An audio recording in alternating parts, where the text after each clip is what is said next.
पाकिस्तान की तरफ से पाकिस्तान के फॉरेन मिनिस्टर यानी कि बिलावल भुट्टो जरदारी साहब जा रहे हैं इंडिया। जी हाँ। बिलावल भुट्टो साहब ने रिसेंटली कहा था कि वो चाहते हैं री इंगेजमेंट विद इंडिया। इन्होंने जून जुलाई 2022 में ये कहा था। लेकिन अभी आके खास तौर पे जब वो यूएन गए हैं तो बड़ी टफ लाइन लेंथ उन्होंने ली है। ऑब्वियसली एससीओ की मीटिंग चल रही है गोवा में, इंडिया में, वहां पर बिलावल भुट्टो जरदारी भी जाएंगे और इनके क्या सर बिलावल भुट्टो जरदारी को इंडिया जाना चाहिए?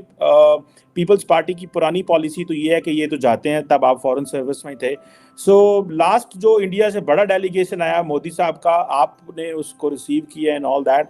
अब आप कैसे अलावा भी कह रहे कि भाई हर जगह तो हिना रब्बानी घर को भेज देते हैं और यहाँ पर बिलावल को, ये क्या बात हुई? तो जी बात ये हुई कि हम मानते हैं कि हिना रब्बानी बहुत खूबसूरत हैं और उनके बैग भी बहुत अच्छे होते हैं। उनके कि पाकिस्तान की तो पॉलिसी ही ये रही है कि हम डायलॉग के लिए ओपन हैं, हमें कोई किसी किस्म का तामुल नहीं है, क्योंकि अमन होना चाहिए दोनों हमसायों के।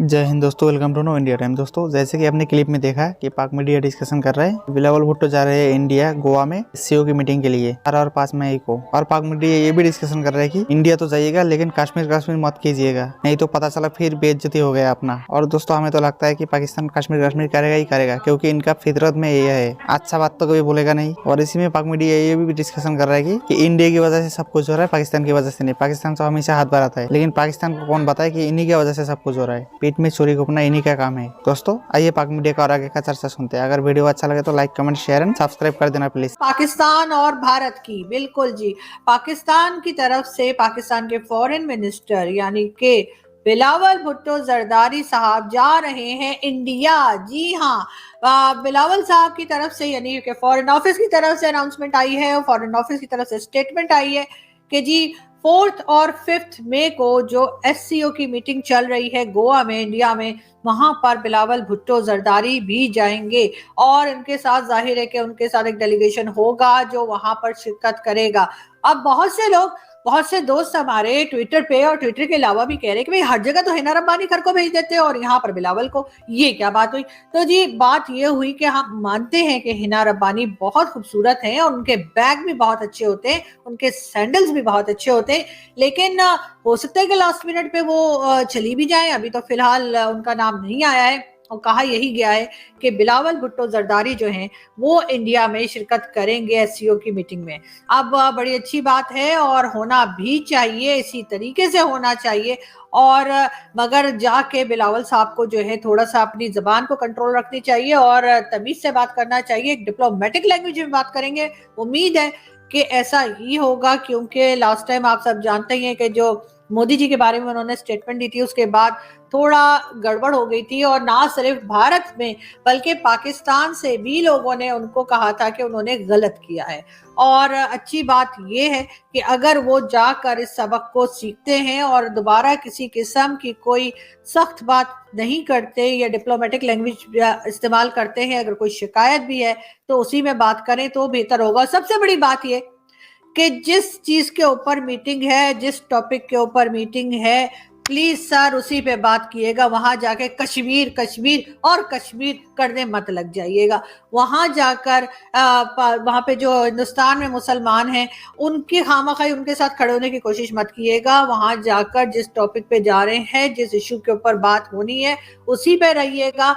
आप लोग के साथ प्रॉब्लम ये है हमारे पॉलिटिशियंस के साथ और हमारे एस्टेब्लिशमेंट के साथ कि ये भारत जब भी जाते हैं या किसी भी ऐसी जगह जाते हैं जहाँ पे भारत भी मौजूद हो तो वहां जाकर इनको अचानक से सिर्फ सिवाय कश्मीर के कुछ और दिखता नहीं है, या फिर ये इसी किस्म की बातें करके थोड़ी और ज्यादा कड़वाहट ले आते हैं रिलेशंस में बजाय बेहतर करने के। तो मेरा ख्याल है सर कश्मीर जो है वो उनके पास रहने दीजिए, वो लोग उसको खुद देख लेंगे कि क्या करना है। और आपकी साइड का जो कश्मीर है यानी जो आपके पास आजाद कश्मीर है उसके ऊपर आप काम कीजिए और उसमें थोड़ा डेवलपमेंट का काम कीजिए। हम भी थोड़ा दुनिया को बता सकें जी यहाँ पर भी यूएई ने मॉल बना दिया है, यहाँ पर भी इतनी इन्वेस्टमेंट हो रही है, यहाँ पर भी टूरिस्ट आ रहे हैं, यहाँ पे भी सिक्योरिटी का बहुत जबरदस्त इंतजाम है और कोई परेशान नहीं है और कोई आरटी की लाइन में भी नहीं है।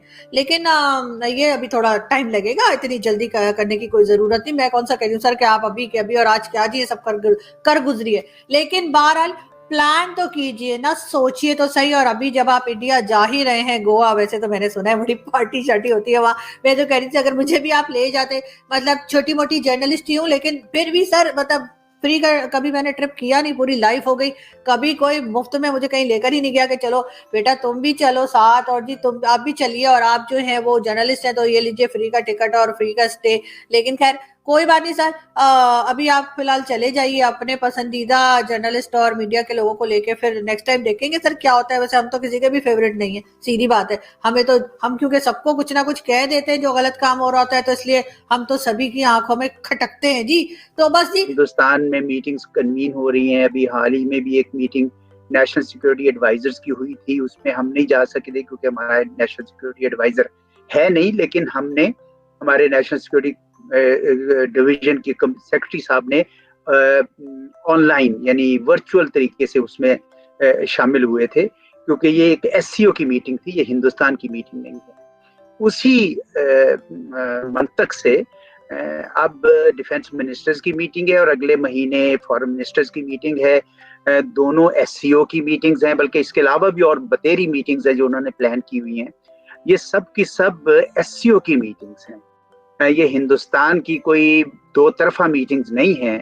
और पाकिस्तान की हमेशा से पॉलिसी रही है कि वो तमाम मल्टीलैटरल मीटिंग्स में शिरकत करता है, और मेरे ख्याल में पाकिस्तान को शिरकत करनी चाहिए। अगर पाकिस्तान इसमें शिरकत नहीं करता और हमारे वजीर खारजा साहब नहीं जाते, तो इसका मतलब ये होगा, दुनिया को लगेगा कि जैसे एससीओ के साथ हमारी वाबस्तगी, हमारा ताल्लुक, हमारी कमिटमेंट थोड़ी कम हो गई है, जो हमें बिल्कुल ये तासुर नहीं देना चाहिए। ये बड़ी जबरदस्त तंजीम है, ये मुस्तकबिल में आप देखेंगे कि बहुत ही बड़ा किरदार अदा करेगी। तो ऐसे में पाकिस्तान को जरूर शरीक होना चाहिए ताकि कोई मनफी किस्म के सिग्नल ना जाए। जहां तक इस बात का ताल्लुक है कि दो तरफा ताल्लुकात भारत के साथ और पाकिस्तान के, उसके हवाले से क्या पाकिस्तान के लिए कोई सुर्खी का मकाम होगा? बिल्कुल नहीं।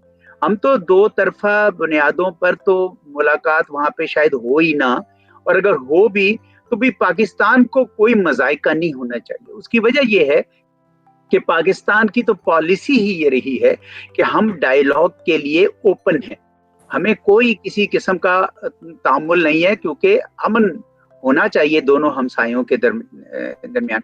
इस वक्त अगर कोई ताल्लुकात मुनक़ता हैं तो वो हिंदुस्तान की वजह से हैं। तो पाकिस्तान जब अगर वहां जाता है तो एससीओ में शरीक हो, लेकिन दो तरफा मामलात में आगे बढ़ने की कोई जरूरत नहीं है, क्योंकि हिंदुस्तान इस तैयार नहीं नजर आ रहा। हिंदुस्तान अपने एक एजेंडा पे चल रहा है जिसमें शायद वो ना, लेकिन अगर वो ये समझें कि भाई दो तरफा बुनियादों पर भी इसमें कोई बातचीत होनी चाहिए, तो भाई मेरे ख्याल में पाकिस्तान को उससे इनकार नहीं करना चाहिए। खुद इनिशिएटिव लेने की जरूरत नहीं है, क्योंकि मामला और रुकावट सारी हिंदुस्तान की तरफ से है। एससीओ की तमाम मीटिंग्स में मेरे ख्याल में हमें शरीक होना चाहिए। और अगर किसी वजह से मुल्क के दाखिली हालात की वजह से, बिकॉज आजकल बड़ी सख्त तलातुम की कैफियत है, ना जा सकें तो वर्चुअली जरूर अटेंड करें, पर वैसे कोशिश करनी चाहिए कि फिजिकली अटेंड की जाए।